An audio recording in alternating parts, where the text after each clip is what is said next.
Ikalimang kabanata. Sina Ananias at Safira. May mag-asawang nagbenta rin ng kanilang lupa.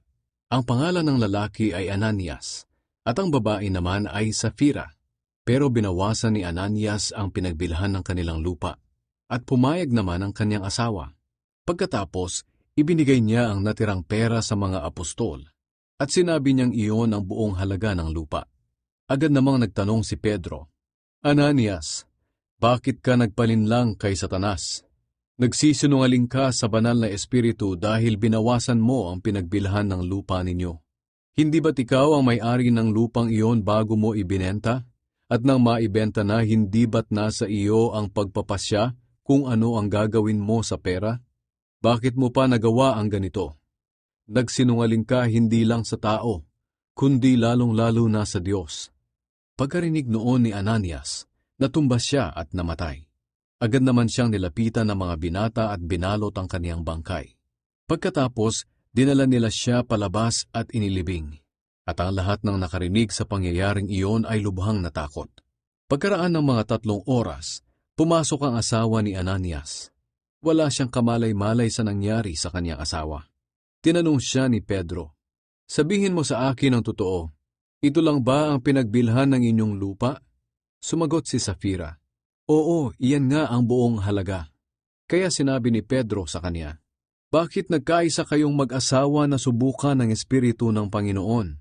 Tingnan mo, nandiyan na sa pintuan ng mga binata na naglibing sa asawa mo, at bubuhatin ka rin nila para ilibing. Natumba noon din si Safira sa harapan ni Pedro at namatay. Pagpasok ng mga binata, nakita nilang patay na si Safira, kaya binuhat nila siya palabas at inilibing sa tabi ng kanyang asawa. Dahil sa mga pangyayaring iyon, lubhang natakot ang buong iglesia at ang lahat ng nakabalita nito. Mga himala at mga kamanghamanghang gawa. Maraming himala at kamanghamanghang ginawa ang mga apostol sa mga tao. Laging nagtitipon ang lahat ng mga mananampalataya sa balkonahe ni Solomon. Kahit na mataas ang pagtingin sa kanila ng mga tao, ang iba'y hindi nangahas na sumama sa kanila. Sa kabila nito, nadagdagan pa ang bilang ng mga lalaki at babaeng sumasampalataya sa Panginoon. Dahil sa mga himalang ginawa ng mga apostol, dinala ng mga tao ang mga may sakit sa tabi ng daan at inilagay sa mga higaan para pagdaan ni Pedro ay madadaanan sila kahit anino man lang nito. Hindi lang iyan, kundi marami ring mga tao mula sa mga kalapit baryo ang dumating sa Jerusalem na may dalang mga may sakit at mga taong sinasaniban ng masamang espiritu. At gumaling silang lahat. Ang pag-uusig sa mga apostol. Labis na nainggit ang punong pari at ang mga kasama niyang miyembro ng grupong Saduceo, kaya dinakip nila ang mga apostol at ikinulong. Pero kinagabihan, binuksan ng anghel ng Panginoon ang pintuan ng bilangguan at pinalabas sila. Sinabi ng anghel sa kanila, pumunta kayo sa templo at turuan ninyo ang mga tao tungkol sa bagong buhay na ibinibigay ng Diyos. Sinunod nila ang sinabi ng anghel. Pagsikat ng araw, pumasok sila sa templo at nagturo sa mga tao. Ipinatawag ng punong pari at ng kanyang mga kasamahan ang lahat ng pinuno ng mga Hudyo para magpulong ang buong korte ng mga Hudyo. May mga inutusan din silang pumunta sa bilangguan para kunin ang mga apostol at dalhin sa kanila. Pero pagdating ng mga inutusan sa bilangguan, wala na roon ang mga apostol. Kaya bumalik sila sa korte ng mga Hudyo at sinabi, pagdating namin sa bilangguan, nakasusi pa ang mga pintuan at nakabantay doon ang mga gwardya. Pero nang buksan namin, wala kaming nakitang tao sa loob. Nang marinig ito ng kapitan ng mga gwardya sa templo at ng punong pari, naguluhan sila at hindi maunawaan kung ano ang nangyari sa mga apostol. Nang bandang huli, may taong dumating at nagbalita. Ang mga taong ikinulong ninyo ay naroon na sa templo at nagtuturo sa mga tao. Agad na pumunta sa templo ang kapitan ng mga gwardya at ang kanyang mga tauhan at muling dinakip ang mga apostol. Pero hindi nila sila pinwersa dahil natatakot sila na baka batuhin sila ng mga tao. Dinala nila ang mga apostol doon sa korte ng mga Hudyo.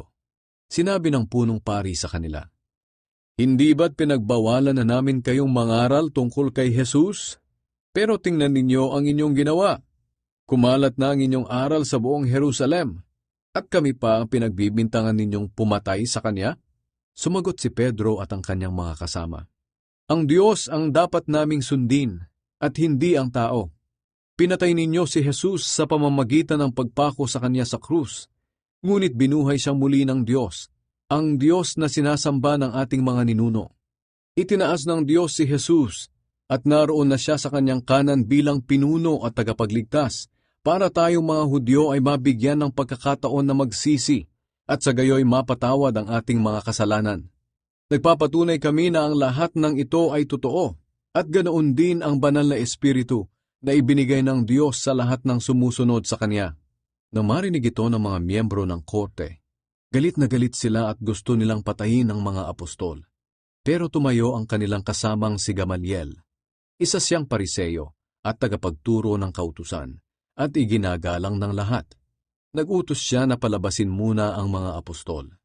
Nang makalabas na ang mga apostol, sinabi ni Gamaliel sa kanyang mga kasama, "Mga kababayan kong Israelita, isipin ninyong mabuti kung ano ang gagawin ninyo sa mga taong iyan, at baka magkamali kayo. Sapagkat noong araw ay may taong ang pangalan ay Teudas, na nagmalaki na parang kung sino, at may mga 400 siyang tagasunod. Pero nang bandang huli pinatay siya, at ang kanyang mga tagasunod ay nagkawatak-watak, at naglaho na lang ang grupong iyon. Pagkatapos noong panahon ng census, si Judas naman na taga-Galilea ang nakapagtipon ng mga tagasunod, pero pinatay din siya at nagkawatak-watak ang kanyang mga tagasunod. Kaya ito ang masasabi ko sa inyo, pabayaan na lang natin ang mga taong ito, at huwag silang pansinin. Sapagkat kung ang mga ginagawa at itinuturo nila ay galing lang sa tao, mawawala rin iyan. Pero kung galing iyan sa Diyos, hindi natin sila mapipigilan. Hindi lang iyan. Baka lumabas pa na ang Diyos na mismo ang ating kinakalaban. Kaya sinunod ng korte ang payo ni Gamaliel. Ipinatawag nilang muli ang mga apostol at ipinahagupit. Pagkatapos binalaan sila na huwag nang magturo pa tungkol kay Jesus, at pinalaya sila. Umalis doon ang mga apostol na masayang-masaya dahil binigyan sila ng Diyos ng pagkakataon na magtiis alang-alang sa pangalan ni Jesus. Araw-araw ay pumupunta sila sa templo at sa mga bahay-bahay. Patuloy ang kanilang pagtuturo at pangangaral ng magandang balita na si Jesus ang Kristo.